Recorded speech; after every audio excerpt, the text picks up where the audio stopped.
So finally, I decided it was time to go to Nigeria, and I got to the airport in Lagos. But while I was waiting for my luggage, I kept seeing plainclothes officers saying, "Sir, can you help us talk to your people outside?" There are lots of crowd waiting for you outside, and they have banners bearing Sowore for president. What is your impression about them? I haven't seen the crowd yet, so until I see them, I can't form an impression as well.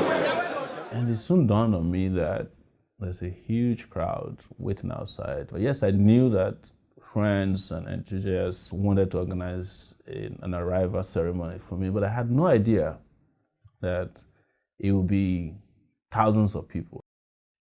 We walked out of the arrival hall, and I was confronted with this.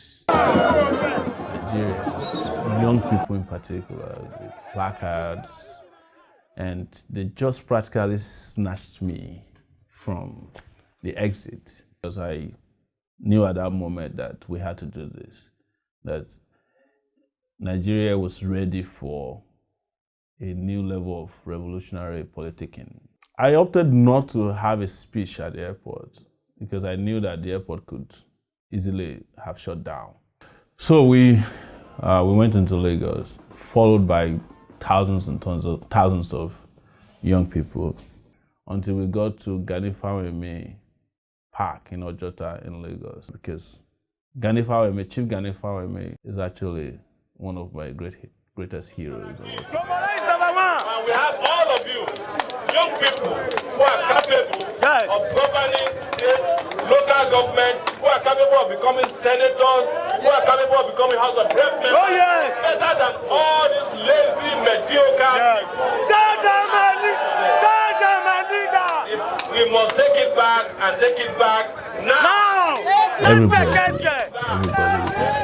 Everybody that can just kept asking, let's go now. Let's take it back now. We then set up a town hall meeting for Ibadan. When we got there, we just couldn't believe how many people were waiting. The hall, which was supposed to take about 700 people, had over 700 people sitting and another 300 people standing. And outside the hall, I heard there were 1,000 people waiting and had to leave in frustration when they couldn't get inside. I think we are very clear about what we are taking back, and we are very clear about where we are giving it. This is a movement that is taking back not only our resources, it's taking back our dignity, it's taking back our land, it's taking back our people, it's taking back about our weak and making them strong, and it's taking back everything that we've lost and giving it back to the people. It's a people's movement, and that is why. Minister, it's great to see you. This is the minister of an outgoing regime. The Buhari regime will be kicked out of power come 2019. By your wish or by God's wish? By the wish of the people of Nigeria. So who are those people? The people of Nigeria. So your government has failed us. Dreaming. You are a daydreamer. It's not a dream. Nobody even heard about some of you in 2014. No, because you are inconsequential. I am consequential because I not consequential. You are rubbishing my generation by saying that I'm inconsequential. You are a daydreamer. You are a daydreamer. The Nigeria of the future is for dreamers like me. Yes. It's going to be for dreamers like me. This is the kind of arrogance, sir. And you'll be shocked. You'll be shocked. Young people of Nigeria, 75% of them will see your back in 2019. Coming to Abuja is the next leg of our town hall meeting, interaction and engagement with Nigerians. And it wasn't different. We arrived at the airport to warm reception by young people who had waited for me at the airport. Welcome to Abuja.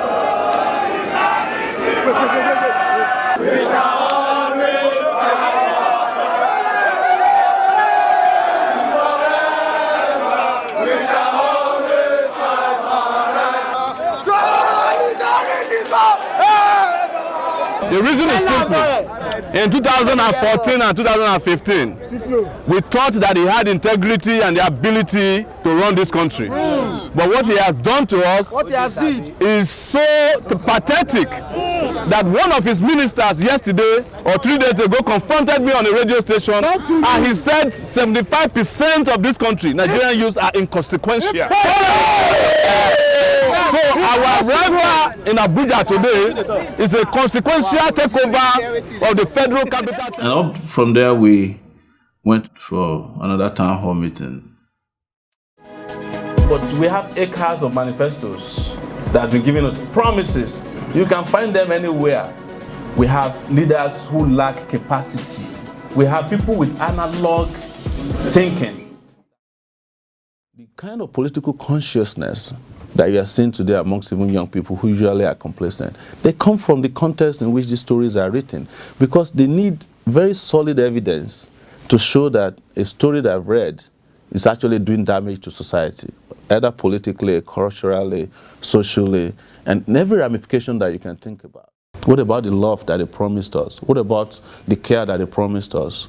They have disappointed us. You know, this country is broken today, and the people of Nigeria are broke. I do not believe that the people who are proposing restructuring are honest. And that's why the first restructuring that has to happen in Nigeria is an economic restructuring of the country, where people actually enjoy the resources of their country. After Abuja, I decided that we should go to Kano. And the reason we went to Kano was because everybody said Kano was no-go area.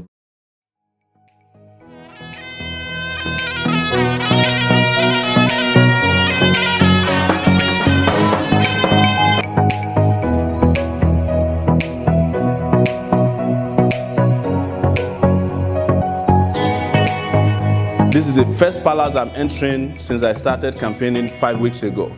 You have shown yourself to be a disruptor. You have disrupted the economic system in this country by putting away people who were thieves in our banking system.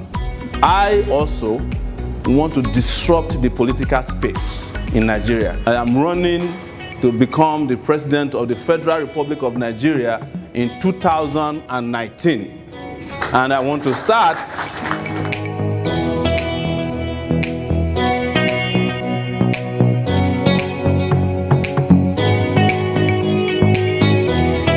So we left Kano, drove again for several hours to Kaduna, and came to a town hall meeting at Arewa House. The interesting thing is that Kaduna city or state is a very polarized state. You know, people from northern Kaduna and southern Kaduna are Christians and Muslims, and in some cases they actually don't see eye to eye. So, but here it was in this hall, Arewa Hall. The hall was filled to the brim, interestingly, by women.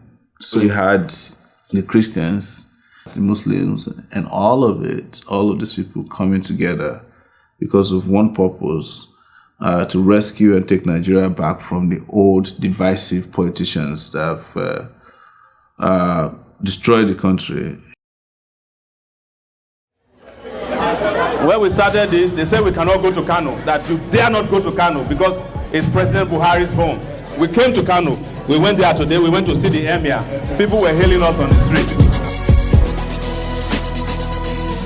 Please do not look back. Kaduna, it is going to happen. If we join hands together, we will no longer even need to print.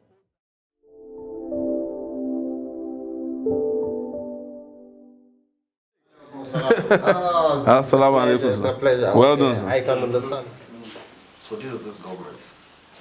Truly, honestly, they're doing their best. But who is, look, your best is not good enough. So give chance to those who can.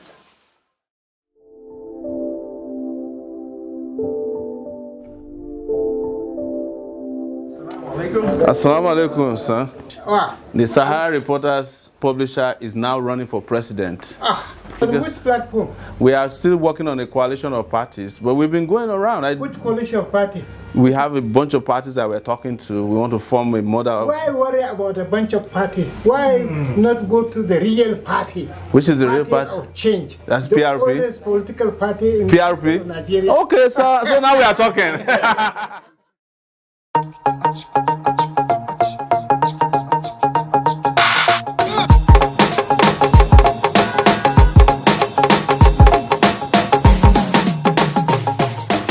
So we're just coming from Penn Cinema area of Agege. It is the place where you can find people along the rail line. It was coincidental that the only railway system in Nigeria was arriving at the time we got there.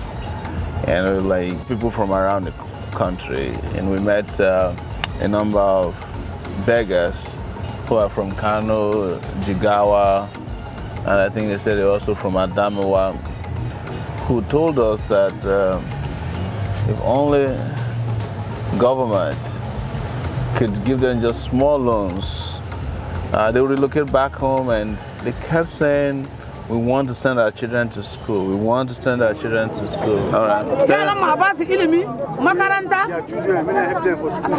So you want to send your children to school? And it was shocking because the impression you get when they talk about the northern part of the country is that people don't want to go to school. But these people want to send their children to school. They want to have their own life. And contrary to the impression being created that they don't want to go home, they actually want to leave Lagos. If only they can be guaranteed of some small business loan that they can use in setting up businesses that can make their lives better.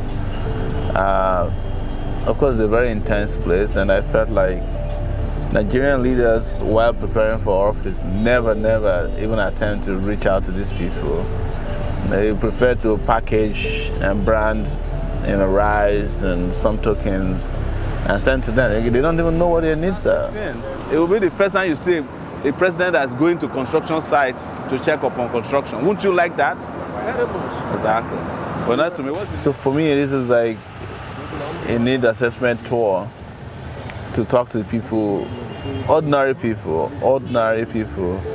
and ask them, what do you really want? What do you want for yourself in a better Nigeria? And that's what you heard from a beggar, and you heard from another woman who was really emotional. We want a younger person like you people that have been doing something that's better. You know what young people are need.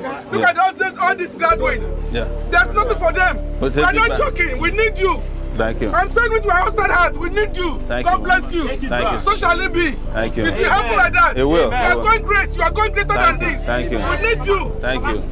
God bless you. Thank you. I couldn't say anything. She was very emotional about the future. She wanted a different future, and she didn't think that the existing political structures or the existing policy status in the country can help her.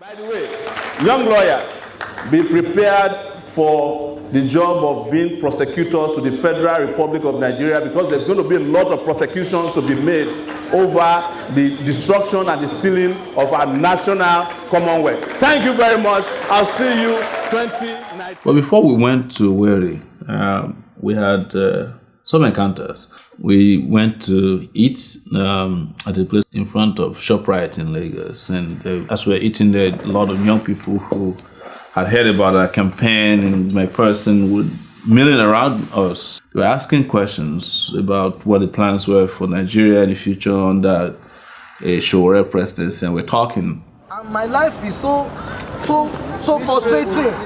Yes, I'm living a miserable life. How do you survive? The chief security officer came charging at us. Why would they stop what is doing? So what? No, you can't stop. No, this is a public place. These are Nigerians. And I said to him, I said, this is a place maintained by public patronage. Why are you so aggressive? Well, it's obvious that he wanted to do what Afrobeat musician Fela Kuti used to call power show. And power show, before he knew it, he had called the DPO of a nearby police precinct, and they sent policemen to arrest us. Don't listen to me. Because you think that the Nigerian police is the police of yesterday where people can just ask them to do whatever they like. And journalists can't do their job. And then you broke our camera. When we are exercising our right, and you go and bring a police officer who doesn't know the difference between a private space and a public space. There must be proper orientation and education of the police force. No police officer should protect a private interest over a public interest. Never. My lawyer actually works for my opponent. My lawyer works for Buhari. We're headed back on track on the campaign trail again. It's just a short police issue. It's resolved. There's no reason to be afraid, no reason to fret. Take it back. Take it back.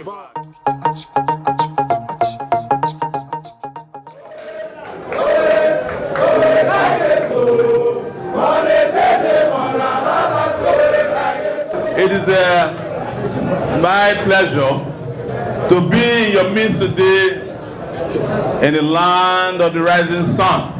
What is lacking is sincerity of purpose. And we are reminding the man in Owerri that there's no vacancy in Aso Rock in 2023 for the people like him. Yes.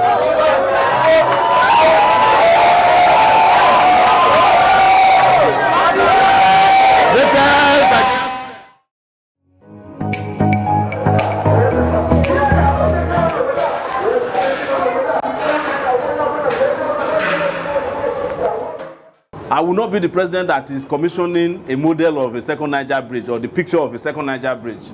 I won't even come and commission the bridge. I want it to be completed and you start riding on it. That's the commissioning of it. Take it back. Take it back.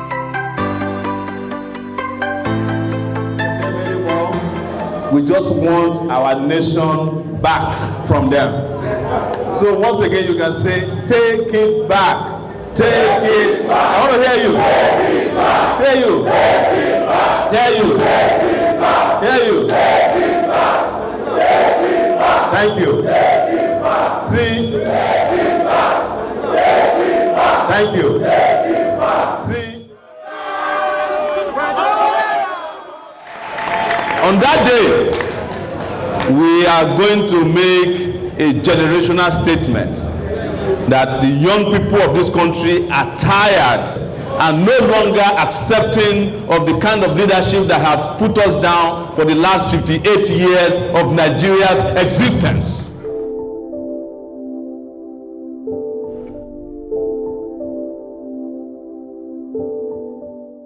The lazy ones are the ones who were voted into office, who could not appoint their ministers for 6 months. Those are the lazy people of Nigeria. The ones that are using Nigeria and the ones that are not lazy must teach the lazy ones a lesson in 2019. Thank you. Hello, let me just say we have Omoyele Sowore with us in the studio already, publisher Sahara Reporters Online. Okay, you can verify that I have almost 30 years now of fighting on the side of what is right. So when it was inconvenient to stand on the side of what is right, I did it.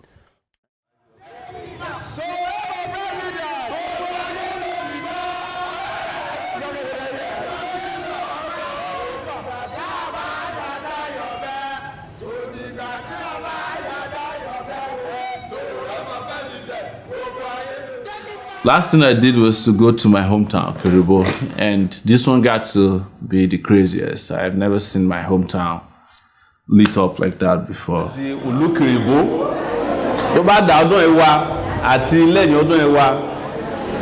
Kiribo wa dà ọ̀nà dédé ráì họ ọmọ ẹ̀ lórúkọ fọ́ Kiribo rẹ̀ ní Kiribo. Wọ́n bá ti dá aka pẹ̀lú Kiribo. Everybody we saw, wọn ò béèrè religion wa. Where are you, Muslim or Christian? Wow. They didn't ask our ethnicity. So wọ́n break it down fún wọn gbàdá ṣe mọ́ ní. Wọ́n sọ fún yín pé ọmọ yín àmájìrí nìkan náà lè ṣe. But ẹ̀rí kan tó ṣẹlẹ̀ ń sìn ọmọ Buhari London ló ti ń lọ sí school. Ṣé ọmọ yín náà ò lè lọ sí school ní London?